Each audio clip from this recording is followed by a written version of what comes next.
हसमुख पटेल के साथ Chandrashekhar, DD news, Himmatnagar.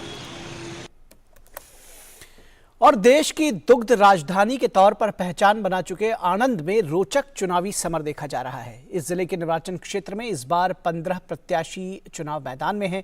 Anand जिले के उन 7 विधानसभा क्षेत्रों में एक है जिनमें से 5 पर 2017 में कांग्रेस ने जीत दर्ज की थी।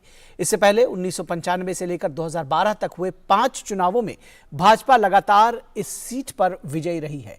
कांग्रेस ने अपने सिटिंग विधायक कांति सोढ़ा परमार को टिकट दिया है, जबकि भाजपा ने योगेश भाई पटेल को प्रत्याशी के रूप में उतारा है।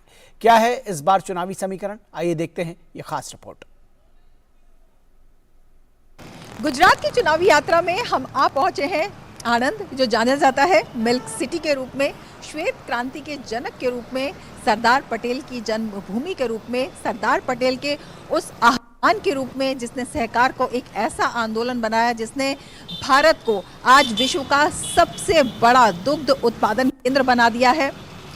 आणंद के इसी चुनावी रण में हम जानेंगे कि क्या है यहाँ पर लोगों के मुद्दे और क्या है चुनावी समीकरण। मेरे साथ मध्य गुजरात की आणंद विधानसभा सीट को कई मायनों में बेहद अहम माना जा रहा है। यहाँ गुजरात विधानसभा चुनाव के दूसरे चरण में 5 दिसंबर को मतदान होना है। कभी कांग्रेस का गढ़ माने जाने वाला इस इलाके में 25 साल बाद 2017 में आणंद विधानसभा सीट जीतने वाली कांग्रेस के सामने अपनी जीत दोहराने की चुनौती है। सभी लोग के हमें सुख दुख में साथ ही रहते हैं।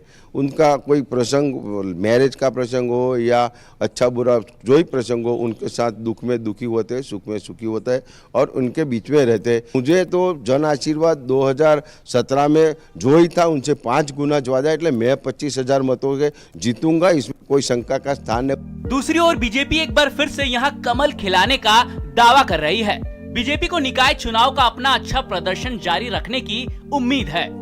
दरअसल 2017 के बाद से बीजेपी ने आणंद नगर पालिका में 52 में से 36 सीटें जीती है तथा ग्रामीण क्षेत्रों में 11, तालुका पंचायतों में 7 तथा दोनों जिला पंचायत बीजेपी के पास है।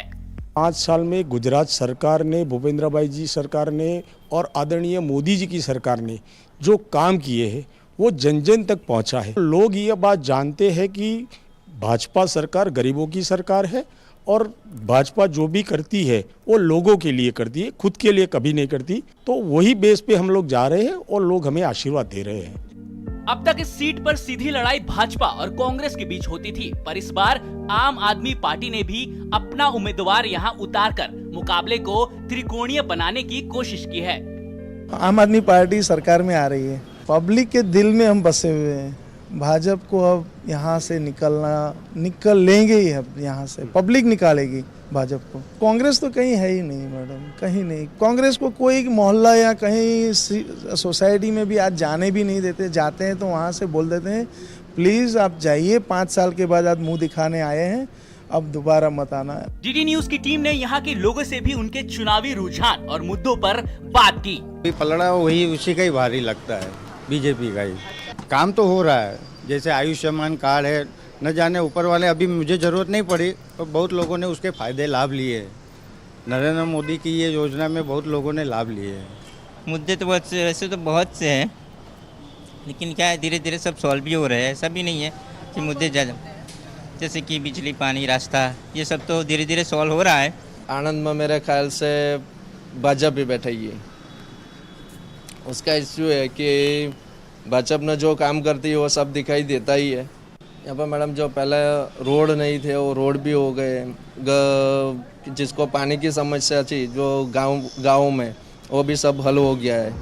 आणंद विधानसभा सीट पर भारतीय जनता पार्टी पिछले 17 सालों से कांग्रेस को मात देकर जीत दर्ज करती आ रही थी, लेकिन 2017 के चुनावों में उनको कांग्रेस के हाथ शिकस्त मिली थी। आणंद सीट पर दूसरे चरण में 5 दिसंबर को मतदान होगा।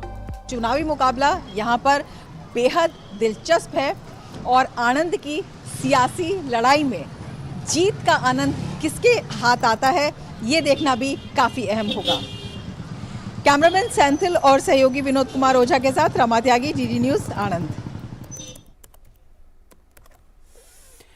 और अब बात करते हैं गुजरात के बाद दिल्ली की। दिल्ली नगर निगम चुनाव